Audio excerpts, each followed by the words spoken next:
I'm Amanda McGill Johnson, the Executive Director of Nebraska Coalition for Life-Saving Cures, otherwise now known as Nebraska Cures. We're glad you could join us today for a really important conversation about science communication. We can look back at communication that's happened over the last year in relation to the pandemic, as well as maybe lessons we've learned and things that we could do better on this incredibly important issue, important for our health and our economy and our lifestyle. Making sure that we can be safe and healthy and people are understanding how science works and evolves. We have a really fabulous panel with us today. First, Dr. David Kraus. He's retired from UNMC, but he's a scientist, a researcher, and spent some time on the administrative side over there as well. We have Dr. Eileen Hebets, a professor at UNL in the School of Biological Science. She's also the committee chair for the SciComm conference. We have Haley Jurek from the UNO STEM Trail Center. She's their communication and design specialist. And we have Bob Ronner, doctor and president of the Partnership for a Healthy Lincoln, and has been a pandemic YouTuber extraordinaire over the last year. We also have Jocelyn Bosley, who's having some issues, I think, with her Wi-Fi today and getting in.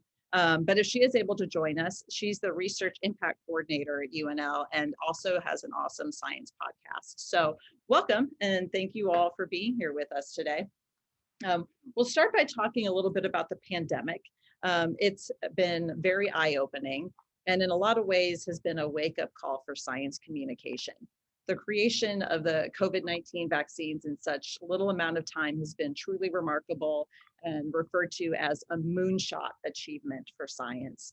At the same time, we've seen a great deal of public pushback on science over this last year. What are your initial thoughts on why that's the case? And let's go ahead and start with Dr. Kraus. Thank you, Amanda. I was already unmuted. Indeed, the pandemic really has brought a lot of things into light that we hadn't paid attention to before, and your comment about pushback on science is certainly one of them.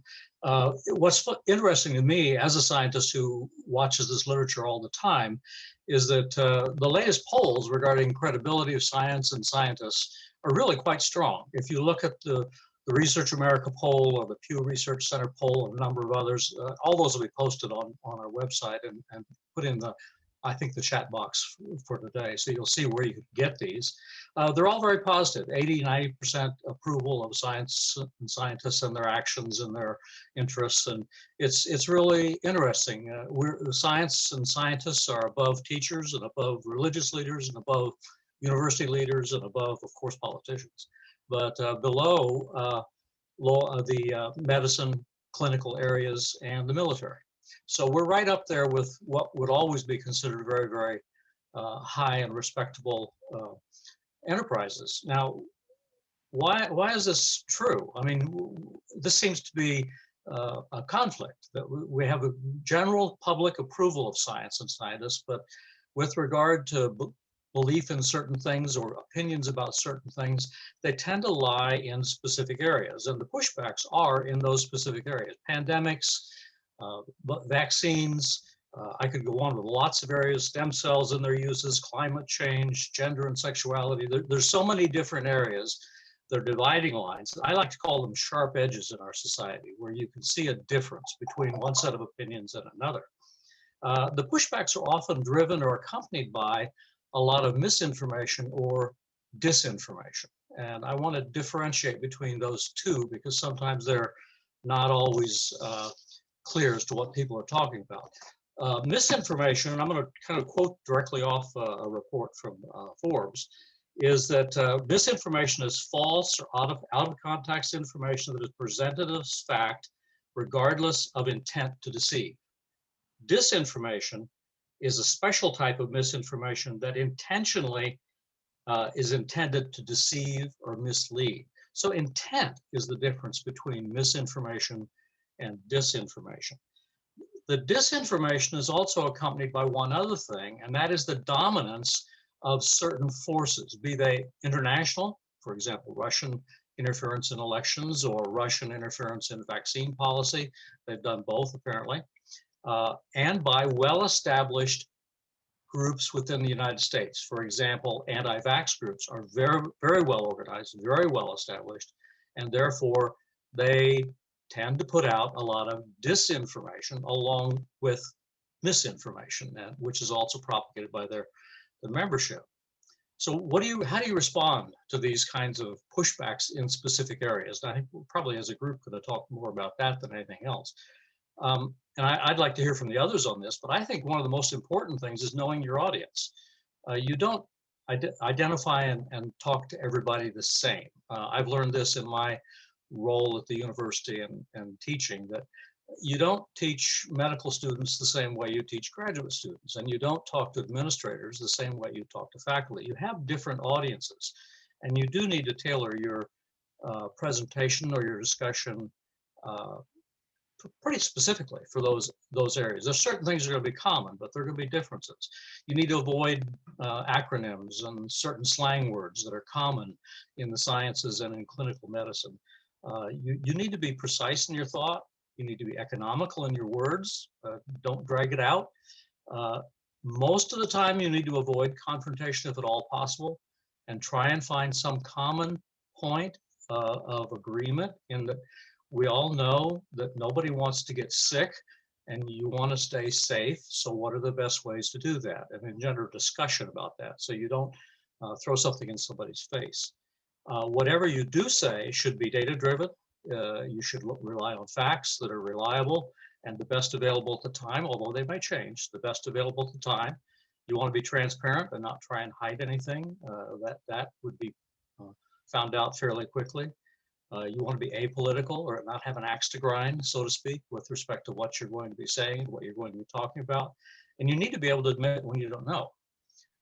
If you don't know the answer, say you don't know the answer, or it is not known. It might not be just you, it may be generically it's not known. And you don't want to try and impress people. You don't want to try and inform people. Just because you are a degreed person or a specialist in an area, that doesn't necessarily help you if you're trying to impress with those credentials. You need to be as down to earth and straightforward and communicate on the level of the person or group you're talking to as best you can. I'm going to kind of leave it there. I don't want to dominate too much, but I'd like to get back about how do you recognize disinformation or misinformation? What are the keys to recognizing it, and how this might play into some of the common responses about this is infringing on my individual liberty or my personal freedom, and how those things operate. So we got a lot we can talk about. So I'll throw it back to you, Amanda, and we'll maybe continue the discussion with other directions. Yeah, does anyone else have anything they'd like to, any initial thoughts on the last year in communication? I'd follow up on the message. And so I sometimes frame it, there's three things. There's what you say, you have to have your facts correct. It's how you say it. And so just like David was saying, you're going to say it differently to a group of physicians than maybe a room of reporters or school teachers. So how you say it, but sometimes it's also who says it, who's the messenger. And so, like, for example, if I'm communicating to the Hispanic community, they're native Spanish speakers, I'm not the right guy because I don't speak Spanish and I don't look at all like them. So maybe I want a native Spanish speaking physician like Craso Alves Ramirez or Jose Gutierrez or somebody like that. And so the messenger is also important. And so I usually try to frame it in those three things. I should note, for those viewing this presentation live, you are welcome to throw questions into the Q&A.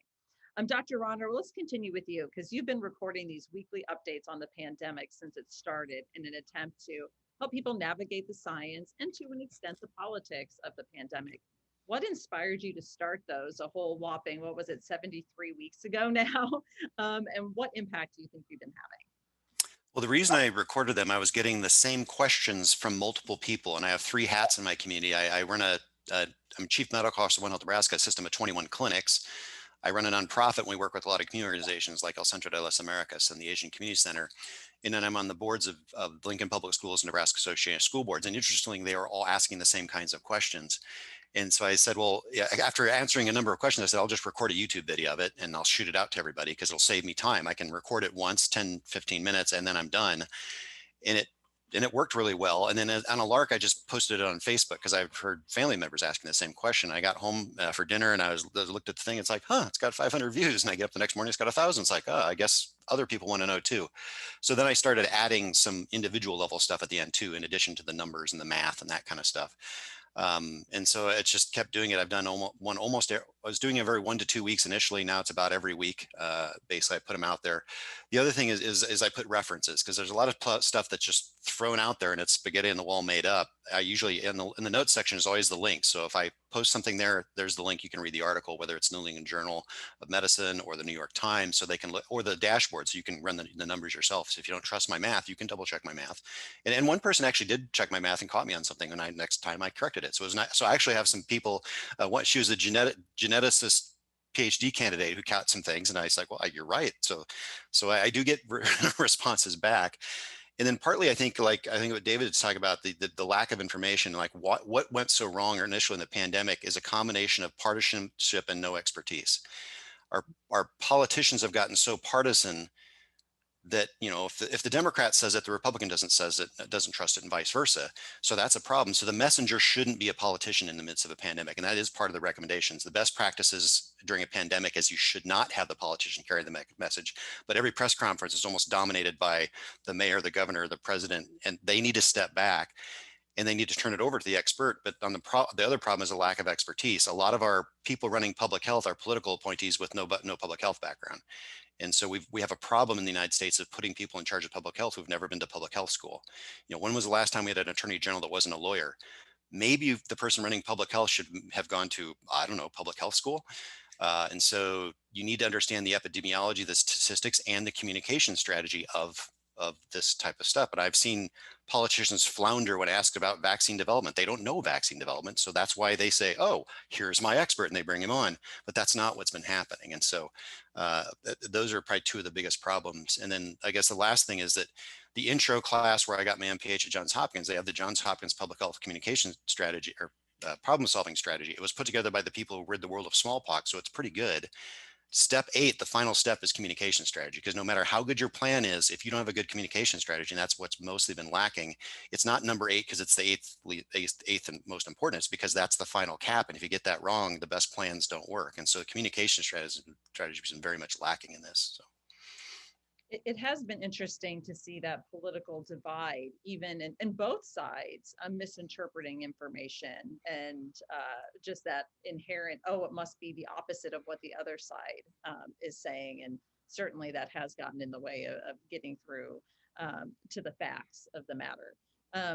What else? Does anybody else have any thoughts on what we could have done differently, or we could be doing better moving forward based on the last year?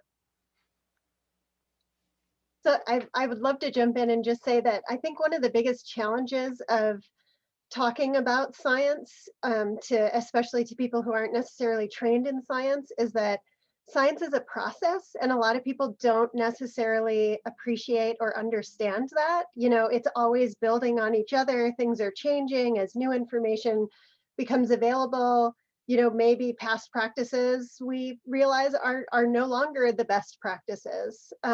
So I think kind of the idea that science is a process is something that's really important. And the other one is uncertainty. Like, how do we deal with uncertainty? And so much of science, there's uncertainty in everything. And I think a lot of people look to science as, hard facts, known, information, and that's not really always the case. So those are two things that I think as science communicators, we really need to think about. As educators, actually, we really need to think about is how can we make people more comfortable with uncertainty, and how can we really convey that science is a process and that it's going to be changing. And so best practices may change with new information. Yeah, and in such an uncertain circumstance as a pandemic, I remember when people were washing their groceries, and now, that is not a best practice, or something we learned isn't necessary. And that's difficult for people to process that change. But I completely agree with what you're saying. Amanda? Go ahead, Dr. Prowse. Can I add one more point on that? It's very directly related. It's not just the uncertainty, it's that public, not just public, I think some members of the professional world don't understand statistics. And this lack of understanding of what statistics mean, and understanding what the denominators are and what the numerators are, really gets some people terribly confused. And I listen to Dr. Fauci all the time, because he makes it very clear what he's talking about when he does, with respect to the frequency of a disease or the frequency of an occurrence versus the denominator, who's involved and what timeline is involved. And you have to be really careful that people understand what you're saying when you start talking about ratios or percentages and those kinds of things. Yeah, and I would like to jump in with that too. I kind of bring a different perspective, I think, to this panel because I do not have a science background at all. Like that is, I was journalism and my master's is in communication. So when I jumped into the job that I'm currently at, and I was given the task of how do we make science fun? How do we tell people about science? Where do you even start from that? Well, I have to take these really complicated, amazing pieces of research and lesson plans, and I have to be the middleman as somebody who is not a science person, but I know a little bit more, than the average person because I'm directly underneath these science people. I have to now be that middleman to get it to the public. And so it's really interesting to me that you guys have all brought up some points of just how do we communicate that? Well, and I think, you have to bring in all of the professionals. You have to work together. You have to get a team that, because if you just have scientists trying to communicate it out, stuff gets lost in translation. People, not your normal everyday person, doesn't have a research background. They don't understand statistics, like you said. The numbers don't make a lot of sense to them. And so I come in with more of a visual approach. And I think we've been doing it's getting better slowly as far as how do we promote getting vaccinated visually? Well, are we showing people getting shots in their arm, or are we showing people holding up stickers and smiling? What are the messages that are getting across? I personally don't like needles. I don't want to see commercials with people getting needles in their arms. That's not attractive to me. I don't, that kind of scares me. That's when I start going, oh, I don't know what they're putting in my body. But if somebody has a Facebook filter, I don't know if you guys are on Facebook, but there's a filter that says, I got a vaccine, and you can put it on your profile photo. That's kind of cool. I'm like, okay, oh man, all my friends have got theirs. Now I'm like, social pressure. Why would I not get mine now? What am I thinking that's different than everybody else? So yeah, it's interesting. Yeah, I think I can wrap both those together. So David's correct that you needed somebody who understands the basic statistics and epidemiology and understands that these are not black and white numbers like your checking account. These are gray numbers projecting the future, more like finance. And a lot of people don't understand that distinction. But the other problem, though, is that people who have expertise in this don't always come in bodies that talk. And so sometimes there are rare people, like Fauci does a good job of both understanding the material, but also being a good communicator. And there's other, famous people like Bill Nye the Science Guy, or Neil deGrasse Tyson, or Carl Sagan, who had both. They understood it and they could communicate it. But you really do have to have good communications people. And so behind the YouTube videos, it's not just me, by the way. Everyone goes through two other people who often tell me, no, don't say it that way. And they tell me to say it better. So it's Mary Jo Gillespie, who is both a dietitian, so understanding the science, and she also has a marketing background. And the other person is Ted Frazier, whose original training is in psychology, but now he's a data analyst. So he covers both. And so Ted and Mary Jo are responsible for making me sound a lot better than I otherwise would. So. Dr. Hebets, you started or helped start the SciComm conference at UNL, and I believe that's a partnership with K-State now. Is this kind of what helped motivate the start of that, this need to better train scientists to communicate better with the public? Can you talk to me a little bit about that? Yeah, so, this conference started actually with a postdoctoral researcher who is part of a program of excellence at the University of Nebraska-Lincoln, and part of the funding for that position was that you had to organize a symposium. And I was doing a lot of science communication myself. I had some funding to do some science communication. He was co-advised by myself and another faculty member, Dr. Dai Shizuka. And he thought, what if I did it on science communication to just see who across campus is doing what, who might, gravitate towards that. So in 2015, he organized a one-day symposium just internal to UNL, and it was incredibly successful. And so the next year we thought we should do this again, and got a bigger organization team, including Jocelyn Bosley, who is supposed to be on the panel and hopefully coming back soon. And we made it into a 2-day symposium and did some interactive things with the public. And it was so successful that myself and Di, after Matt left, we turned it into a conference. And then people from K-State came, they loved it, they wanted to take part. And so now we have a partnership where we alternate campuses each year. But for me, initially I was motivated by really the goal of trying to make researchers and scientists people, and have them connect with the communities that they're in, have them contribute to the communities that they're in, teach them better communication skills for their own research, but also, it's helpful in the classroom to work on science communication. Science communication can actually be a pedagogical tool for science learning, for content learning, for knowledge gain. But the more I kind of got into it, I realized that a lot of people come at it from different angles. And so my goal was really to pull everybody together, to bring in the policymakers, to bring in the artists, the authors, the after-school programs, the scientists themselves, the Girl Scout troops, the Boy Scout troops, just everybody who's doing some form of informal science education that might be considered science communication, and bring that community together to see how can we learn from each other. And so through that, we came up with several missions of the conference. One is to actually provide training. So we have workshops associated with each conference to disseminate cutting edge tools and research related to SciComm. The biggest one for me is to forge new connections between groups. For example, now Nebraska Cures is connected with SciComm, which is fabulous. And then to engage with the public, with policymakers, with people who communicate science, and to provide an opportunity for people to practice their science communication in a safe space and actually get feedback on how they're doing. So we have a lot of different goals and a lot of different communities that we bring together.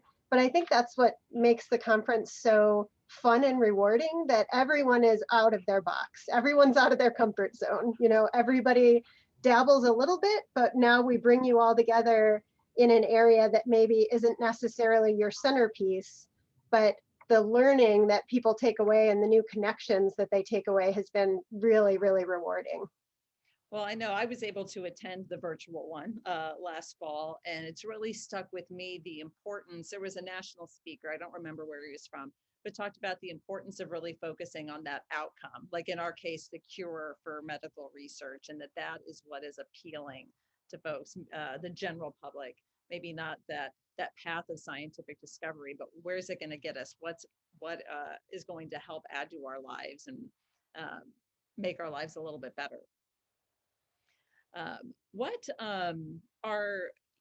I know the conference is full of lots of sound principles and strategies for science communication. I think all of you have touched on this a little bit, but what other thoughts and strategies come to your mind as we have this discussion? Including, Dr. Krause, identifying misinformation. I think that's a good place to talk about this here too.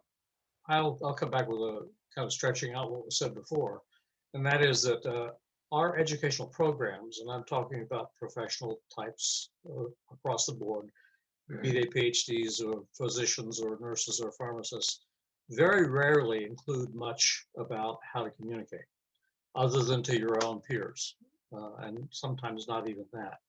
And so that we don't have a widespread base on informing our professionals, who are often the ones who are given the question, how to communicate it to different audiences, aside from their own peers. And I think that that's something that the educational systems and programs could improve on. I know that our medical center, UNMC, has done some for graduate students in which they are trying to train them in giving their elevator speech, so to speak. What do they do? Why are you doing what you do? And tell somebody in the 30 seconds or 50 seconds it takes to go from first to fifth floor why you do what you do and what you do. And we don't spend enough time on that, for one thing. I think that would be helpful. I'm sure that Dr. Ronger can comment on that as well, because both of us, our training goes back a long way. I know I was never taught how to do that. I learned it by being thrown into the fire and having to do that. And it's not the most pleasant way to learn, but you do learn. So that's always nice to know.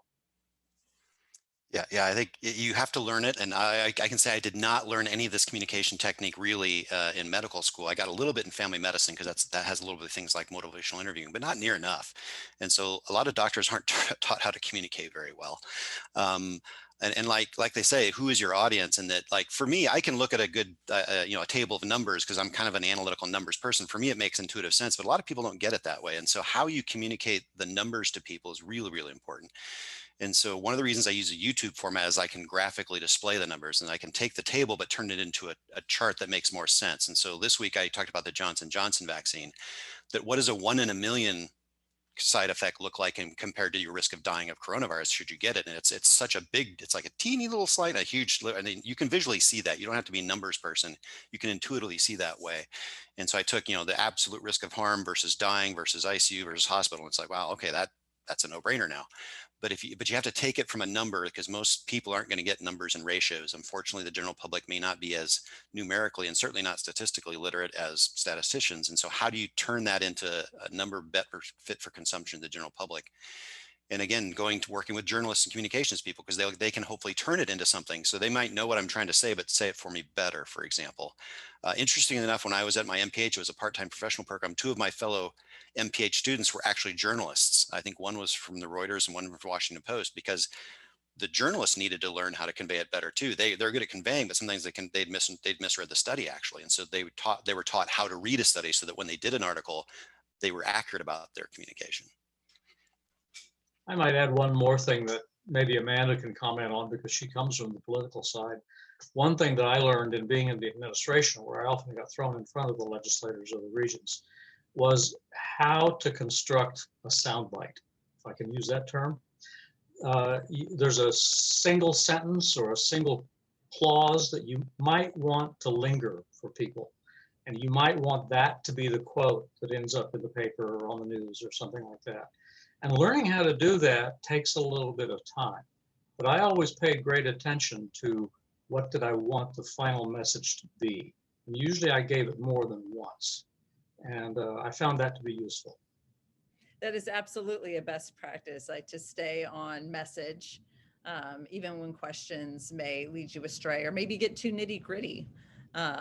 Science is complicated, and trying to keep the language just as simple as possible. I know Haley and I met earlier this week for the first time over Zoom, and we had this very conversation about just even concepts we think people understand, they don't. There was some research done during the pandemic about best practices and reading level for information on the internet that were even produced, I believe it was by the CDC, but their own website also used some of those words that people don't understand, because it's difficult to distance yourself from some of these terms that we think are common when maybe they're not, or easily understandable when they're not. Does anyone have any thoughts just on, Bob talked about this a while ago, but just the right messenger and how maybe we need more diversity also in terms of our messengers or our professionals or scientists, so that we can have the right people to relate some of the science information. Does anyone have any thoughts on that piece? Let me give you another perspective from my experience in the university. When it came to testifying or appearing before the Board of Regents, we found they tend not to listen very closely to the administrators, to the scientists, to the physicians who have a vested interest in whatever policy or procedure you're going for. And they really listen very carefully to students and to patients. And they will pay great attention to people who have been through it and experienced it and come out of it. And so we learned long ago that some of your best advocates are the people who have been through it or are learning about it right now, and can clearly see the benefit that they're going to gain and be able to provide to the public down the road. So we sought out and could easily find great advocates, great people who act as spokespersons. They also have to learn how to do it a little bit, but they can be very, very good spokespersons for almost any good cause. I'd say 2 things to that. One is that some of the best communicators on the public health side is because they cross disciplines. So I'll use a lot of the people who tend to do the best are that have both an MD and an MPH. So like Tom Frieden, former director of the CDC, who's done a lot of great stuff. He's got the medical training, but he also has the public health training. Or Maine is one of the states that's done the best. Their chief medical officer, head of their public health, is Nareem Shah. Again, an MD with an MPH. Rochelle Walensky, who's just come in. Ali Khan at our own dean of college, it's got an MD and the MPH. So he crosses disciplines. But then in addition to that, I think what David said, I would say one of the best experiences we had advocating for a bill was our breastfeeding legislation about 10, 12 years ago. I don't know if you remember that, Amanda. I was there. And Laura Wilding and I, we were experts and we thought we had great presentations and nobody quoted anything that Laura and I said. Who did they quote? They quoted our star witness, who was a nice young woman who had been kicked out of the old Chicago and Grand Island for breastfeeding her baby, and everybody quoted her. Everybody led her because it was the personal story, and that carried way more weight than anything Laura and I said. And so I learned. I might think I've got the right message, but I'm not the right messenger. And so I think David Sully, that on the ground person who's been through it, who people can really relate to, because I'm too analytical. Whereas, how could you not listen to Amy Bolke's story? Well, when you think about the last year and November and December and how bad things were getting and how healthcare professionals were the ones stepping up with we're getting overwhelmed, that it wasn't until those folks stepped up that you started to see some of that tide turn in public behavior too. Any other? Yeah, I remember seeing that. Like I still remember the CEO of Bryan Hospital just saying, "Look, people, there are no beds." Let me repeat that. There are no more beds. And I think that got people's attention. And then like Bill Johnson, the pulmonologist ICU doctor, said, look, we don't have any more staff. We're out of nurses. If you don't do anything different, there's not gonna be a bed for you. You get sick, you're done. And we're the last stop because, Hickman gets overwhelmed. They can send people to Lincoln. If Lincoln and Omaha get full, there's no place to send anybody. You're just gonna die. And I think that was it was that blunt. And I think that grabbed a lot. And then the nurses, they actually finally, they had kind of kept the press outside of the ICU. It's like, no, you needed the press. People needed to see what that looked like. And they actually walked around the ICU and people saw that and they said, oh, wow, this is not a hoax. And I think that was the most effective thing. I think it was back in November when they started showing those scenes, people thought, oh, whoa, this isn't a hoax. And I think it was Russ Grunwald or one of them literally said, it's like, Lilly folks, there are no beds. That's it. We're done. We got no more. Yeah, the imagery is so important. And I think going back to basic, not even basic, but just where we are right now in the communication world, if you're looking at getting a vaccine as kind of a marketing kind of a thing, influencers. You have Facebook moms who post all day and get paid by, Walmart to portray something. Though people give a lot of weight to their opinion, just because they're popular, just because there's a lot of people that listen to them. So, I mean, I think if we were to go back and start all over and try to get people to get their vaccine, there would have to be a really interesting plan where, how do we hit this age target? How do we hit this age target? How are we hitting our teenagers? Well, TikTok. There's TikTok videos. That's how we're going to hit the teenagers. How are we going to hit the 30s? Well, they're new parents. We're going to go after the mommy bloggers. How are we going to get older, 40s, 50s? Facebook? There's got to be a lot of there's got to be a lot of different campaigns. It's not a one size fit all kind of a thing. Well, I like what you're saying, because I know I'm on a school board, just like Dr. Ronner is, and there's a lot of concern about if enough young people are going to get vaccinated for us to go without masks next year. And man, I think that there are a lot of public campaign folks who need to be talking to you right now, Haley, about how to best reach that population and their parents, help make those decisions. Any other thoughts? Well, Yeah, okay.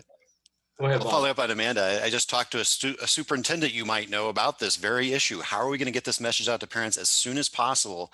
Because in the next 4 months, we need to get as many kids as vaccinated, because it's possible we could have no masks in high school if we get enough high school kids vaccinated. And maybe if it's approved down to 12 to 15, we could have no masks in middle school in August, but only if we can get 80% of those kids plus vaccinated.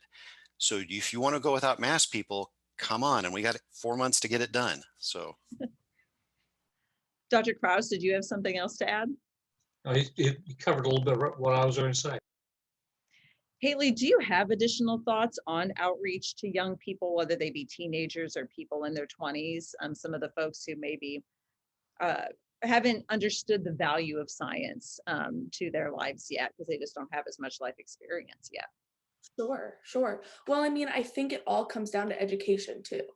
Something that my organization is doing is we're starting kind of young in middle school. How do we teach kids, you know, just basics? How do we read things in the news? What does media literacy look like at a younger age? Well, they're online all day. What kind of messages are they seeing? What platforms can marketing people kind of get on top of so that students are seeing the positive things, you know, and they're not just stuck in their little echo chambers maybe of the same group of people as they grow up with.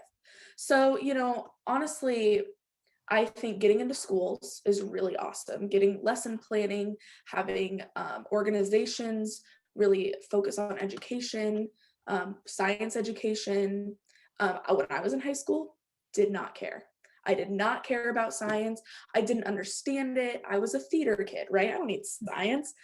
So if somebody were to have shown me the importance of it, I don't have to know what makes different compound. I don't have to know all those nitty-gritty details. I need to know how to interpret it. I need to know how it's relevant to my life.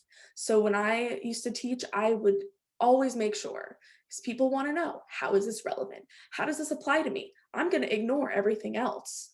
What is impacting my daily life? That's what's important. Let me add just a bit to what Haley said there, and I want to kind of stretch it back a ways. Most who are around little kids at some time or another, I mean little 3, 4, 5-year-olds, and those are the most curious individuals in the world. They are curious about everything. We don't really start our educational programs, formal educational guaranteed programs, until age 6 approximately. There's a proposal right now to start that a couple years earlier. And I think that's a place to capture some of this inquisitiveness and curiousness and desire to learn at an earlier age. That'll stop us from being at the bottom of the heap in terms of our high school graduates with respect to science and math knowledge. That's where they are. Most of the developed countries around the world are ahead of us with respect to science and math knowledge at that age of 16, 17, 18. And I think by starting earlier, as many countries do in the world, we would have a better chance of catching some of those students and keeping them curious longer, which I think curiosity drives what people pursue, particularly in the STEM fields, but not just there. I think it can happen in the arts and humanities as well. So I just want to add that in there, that I'm a big fan of starting formal education a little bit earlier. Well, Haley, I'd like to visit a little bit more about your job and your work at the Omaha STEM Trail Center, because it's your job to develop cartoons and digital images conveying science to those different audiences. And you know, we pulled together a few examples. I'm going to share my screen just for a moment of Haley's work, and perhaps you can talk to us a little bit about what information you were supposed to convey and how you worked to visualize that. Sure, sure. So this first one, so I have kind of two big projects that I was going to share. This first one is actually, it's a graphical abstract. It was for one of our PhD students. And she was looking at how undergraduates learn chemistry. So it's a chemistry class. So she was looking at just traditional, you're opening your book, you're doing the experiment in the book, right? Versus something where you're doing a big project during the class, you're really getting to make your own kind of discoveries, as it says over here. So when I was making this, you know, again, don't have a science background. Most of the things she was saying to me, I went right over my head. Like I know how to read research, thankfully, just from my master's degree. So I have a little bit of an idea, but the science stuff really doesn't make sense to me. So what I've had to learn to do is ask the right questions. How do I ask this person who just spent months on this research project to boil it down to a graphic? So, you know, we're looking at two different things. How do we portray two different ideas? And just through asking the right questions, I can boil it down to then maybe with a little more explanation, your regular everyday person could understand this. Well, traditional lab versus cure. The cure was better. Why? Well, they got to do some discovery, see the little, and there's coronavirus hit and it kind of messed up her experiment a little bit. So, through some explanation and asking right questions, I can kind of make something that can relate to somebody who doesn't have that kind of background. So this was a really fun project. It's something I love to make. Yeah. And then we ended up, it's the same graphic idea, just a little bit laid out different, and they put it on one of the covers, which is really exciting. But that was a really fun project. Okay, and this is the book that we're working on. This really is my big science communication project that I've worked on the past year. So we have our organization, so we're at UNO, and our organization focuses on, well, one of the parts of us, we focus on educating middle schoolers. So we have programs for people of all ages, but something that we use, like we have undergraduate mentors, they educate middle schoolers, and we have a bunch of programs. So there's STEM lesson plans. So we are taking all of those lessons, and for every lesson I made a cover. So I made this imagery, and those are going to go together. And then all 30 will go into a book that we're going to have printed. So the goal of this was to relate to middle school students. How do we get them excited? How, they're looking at a piece of paper with instructions on it. It's not that fun, right? Maybe if the presenter's fun, but if you're looking at instructions, it's not that cool. We needed a way to get middle schoolers to relate to these lesson plans. One way we did that is we created characters.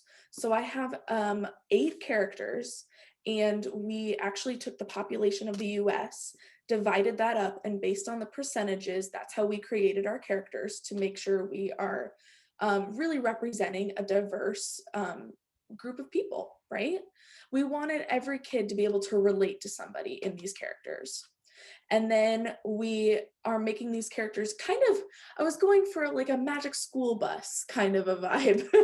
How do we make this fun, entertaining?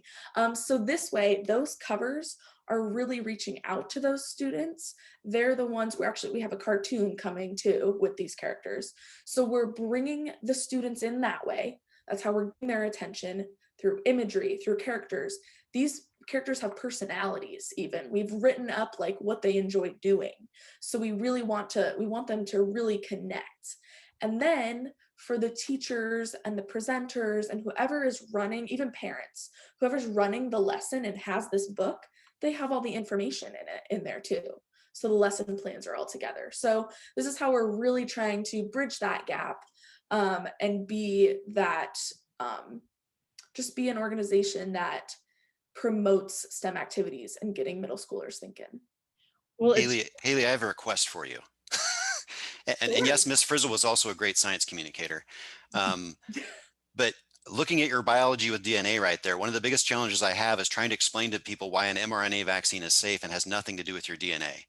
And I think using that Magic School Bus approach show the DNA inside the nucleus, the RNA coming out, the mRNA being an unstable thing outside the nucleus. That's why we have to freeze it so darn cold. It's very unstable, doesn't last very long, and it's just a single part of a message. And I try to tell people it's like the John Deere shop manual. It's not the whole manual that's inside the nucleus. It's just how to repair this one thing, because without that one thing, the tractor doesn't run. And that's the mRNA. It's just the one thing. It's not the whole thing. And so if you could create a great visual about that to explain to people why the mRNA vaccine is probably really, really safe and is not going to affect your DNA whatsoever. So I don't know if you take requests, but that would be a great one. Yeah, we can help connect you with the right people too, to help really understand, how that works. Because that we get that a lot too, or I've heard that one quite a bit. It's really cool that there are more and more organizations focusing on helping people understand the value of science and its role in life. And I wish Jocelyn was in here. And I don't know, Eileen, if you can speak to this at all or not, but that UNL has created this new position to help communicate the research outcomes that are coming out of the university so that people can understand what that investment is being put into. Is there anything you can share about that since she isn't here? Well, just that, there's been a push for this for several years, and Jocelyn is just the ideal person for this position. And I think that the administration recognized that and took advantage of the fact that she was going to be in between positions and created this for her. But I think, universities across the country are recognizing, especially right now, that they really need the general public to understand the value. What's the value of a college education? What's the value of a university? I think that in many ways that's under attack and has been recently. And so universities are realizing that, well, that's never been a focus. We've always focused internally. We've focused on the undergraduates. We've focused on the graduate students. We've focused on our research, but we've never focused on what those outside of our walls think about us, except maybe funding agencies and, prestigious journals. But I think there's a recognition now that we really we're way behind on that. We've lost in many places the public's trust. They don't understand the value. And so there's a lot of universities now that are realizing that they need to put some money in, some infrastructure building, some boots on the ground work towards repairing these relationships with the general public. And Jocelyn is the perfect person to do this. I don't know if any of you have had an opportunity to listen to her podcast, Science with Friends. It's fantastic. She's brilliant. She and Brad Nordell co-host it, and they bring in a variety of people and just really get them to talk about their work in a really fun, funny, understandable way. And so, I think that's Jocelyn's position now, is to try to reach out to scientists across the university who may not be very good at talking about their science, at interpreting their science, and trying to help them translate it for the general public and our local communities. I feel like in talking to you, I would be negligent if I didn't mention that you work with spiders and how cool that is and how fun that is to communicate about. I don't know if you want to share anything about that or your elevator speech. Yeah, well, that's kind of how I got into science communication, because as soon as people find out that I work with arachnids, I just get asked a bazillion questions. People, their eyes light up, whether from fear or intrigue or interest. And I just really quickly realized that it was a hook. I immediately had people. And then once you have that hook, it's really easy to engage them in more kind of heavy science discussions, in concepts, in knowledge gain, in just relating yourself as a researcher to, a 3-year-old, a 4-year-old, a 90-year-old, all ages. They're all interested. And so it was really because of my work with arachnids that I became really interested in science communication and in thinking about, once you have that hook, what's the best strategy after that? And that actually brings me to one of the things I wanted to say earlier, as people were talking about, impacts in different communities. Well, 2 things. One is that I think a lot of scientists don't think about what their goals are in science communication before they start. And just with this group here, we've covered many goals, right? So Bob is really interested in helping people understand, he was just talking about that the vaccines are not changing your DNA. They're not doing anything to your DNA. So there's some knowledge gain there, but it's also about behavioral change, right? Like, you want people to get the vaccine.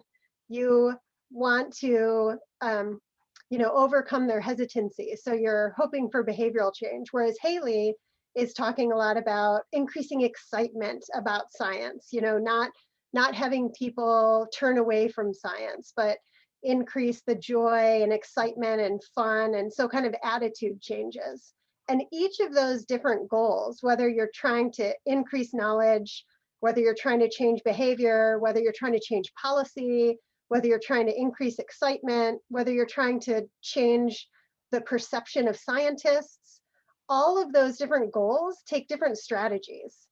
And so, before you embark in a science communication strategy, it's really important to figure out what your own goals are first. And I think that that's something that many scientists, at least in my area, don't necessarily think about what their goals are. And then while I have the floor, the other thing I wanted to say is that when thinking about, Haley laid it out really well, that, you know, even if you have a common goal, you're looking across demographics and different communities, and your strategies may be different for each of those different communities. But the other thing that I think this last year has really taught us is that there's diversity within a single age slice that is tremendously diverse, and we're missing a lot of people. And so how can we increase both the diversity of communicators, but also the impact, broaden the participation of those that we're impacting? And I think a recognition that everybody's coming from a different place, everybody has different experiences. And so even if you're, you know, trying to hit a 6th grade classroom, that 6th grade classroom may have students with really fundamentally different life experiences. And so even within that classroom, how do you develop a strategy that maximizes your connection and impact across that whole diversity? And it's really challenging, but it's something that we really need to start doing a better job of and focusing on a little bit more, I think. Well, we're coming up on the top of the hour here now, so I guess this is the chance for any additional thoughts or nuggets of advice that maybe we haven't covered. Yeah, I want to come back to what David was talking about misinformation and disinformation. And one of the things that happened through the whole pandemic is people would send me this YouTube video. Hey, have you watched this YouTube video? What do you think about this guy saying? And at first I would watch them for a while, and these people are crazy. And I said, so I started saying, well, first of all, should you even bother to watch the YouTube video? So a couple of things I would suggest to people. Number one, who put it out there? If they don't even say who it is, obviously it's probably intentional misinformation. Then look at their credentials. You know, if you're a public health expert, you're going to have often 2 of 3 credentials: an MD, MPH, PhD. So like Michael Osterholm of Minnesota, he's an MPH with a PhD. Ali Khan, an MD with an MPH. Now, it's not 100%. Like there was an economist, PhD economist, who was actually writing some good stuff, and someone dismissed her because she was, quote, an economist, but her stuff was right, though. She was good data analysis. So it's not 100%, but that gives you some idea that the person at least has some credential. The second thing is simply Google them. If I Google David Krause and there's not a single hit, David's a nobody, and nobody trusts him. But if I Google David Krause and I see that, oh, he was on this panel and he chaired that panel, that means his colleagues also trust him. They put him in leadership positions. And so, and honestly, I hate to say this, but well, I'll just will that Google the public health expert a politician brings up. And if you can't find them, that should tell you something. They just hired him to say whatever the politician wanted them to say because they've never run anything before. Whereas if you Google Ali Khan, you're going to get like a whole list of hits, you know, pages and pages long, because he's been at the CDC, he's chaired panels.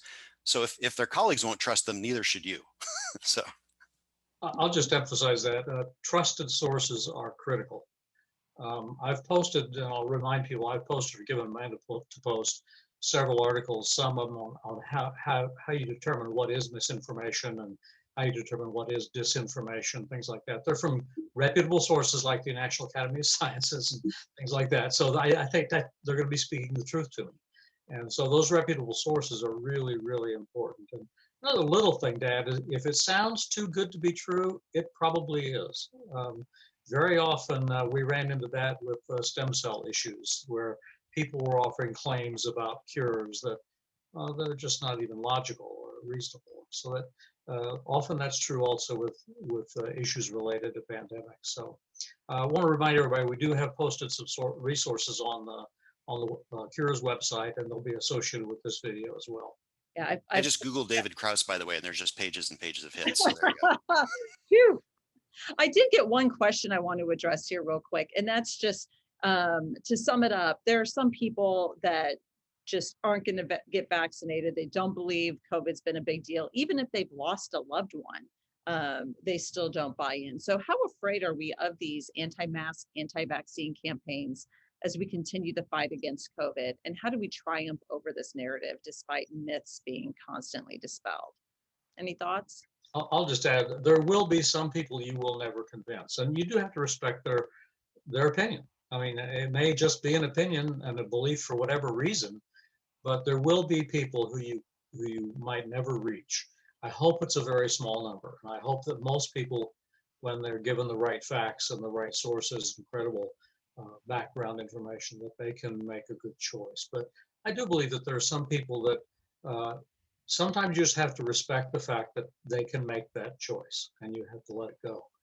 I try to do my best to convince without offending, which is also sometimes difficult, but you want to try and do your best to do that. Tell people don't worry about the 5%. And so the good news about public health, it's like horseshoes and hand grenades. You just got to be close a lot of times. And so herd immunity isn't 100%. It's like 80 or 85. So if 5 or 10%, you don't have to convince them. And so the good, like a great example is the Kaiser Family Foundation that's been studying vaccine hesitancy. They have 5 categories, not 2. It's not yes, no. It's already got it, want to get it, thinking about it. Maybe if I have to, and no way. And the good news is that's changing over time. The hesitancy is decreasing over time. So some messaging is working. However, there's probably going to be a 5 or 10% we're never going to get, and that's okay.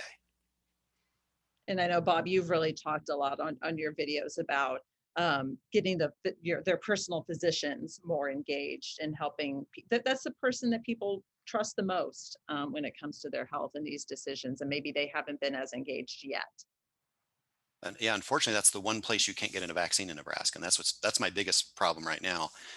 If we could get the family doctors and pediatricians the vaccine this whole summer, we could be vaccinating all those kids when they come in for their school physical and their high school physical and their sports physical. We need to be working on it today, and that's not happening yet. So if I could have one thing come out of this, we got to get those people in charge to realize that is the strategy to get us to no masks in high school in August. And that, as I understand, listening to the current plans, that may happen. But one of the issues with the 2 major vaccines is storage and handling and all that. And you have to get some training in there to make sure it's done correctly. But the family docs and P's, they already have VFC. They know how to do this. The Moderna is good for a month in the fridge. Right. So we just need a central distribution site. So Lincoln, for example, have the ultimate freezer, but every Monday bring your allotment. Even Pfizer's good for 5 days. So let's say Lincoln Pediatric Group's a 14 doc. They got a lot of kids coming in. They're going to use 100 doses this week. Drop it off on Monday. If it's not used by Friday, figure it out. So we can get beyond that if people want to be creative. Mm-hmm. Any other final thoughts on the science communication and things that people should keep in mind? Otherwise, I was going to add that I hope that people think of vaccination and maskings more as a social responsibility than a personal choice. Because that is what it boils down to as we approach herd immunity. Anything you're doing, whether it's being vaccinated or wearing a mask and staying socially distant, you should be thinking about the community at large. And if you keep that in mind and do know that what you're doing, although you may be fully vaccinated and not at much risk for anything, you are doing your best to protect the community at large, and it's a social responsibility. And that's where I think people take this personal liberty piece just a little too far. And it'd be much better to see people err on the side of social responsibility. Well, we'll leave it on that. Thank you, all 4 of you, and I'll send Jocelyn a note as well. That unfortunately she couldn't join us here today, but I'm sure we can find ways to continue to share her information. I know if you visit nebraskacures.com/SciComm, I will have all of those resources there and available, including a link to Jocelyn's podcast, Science with Friends, because it really is a cool one folks should tune into. But with that, I'll give everybody back their days. Thank you all for attending. Bye.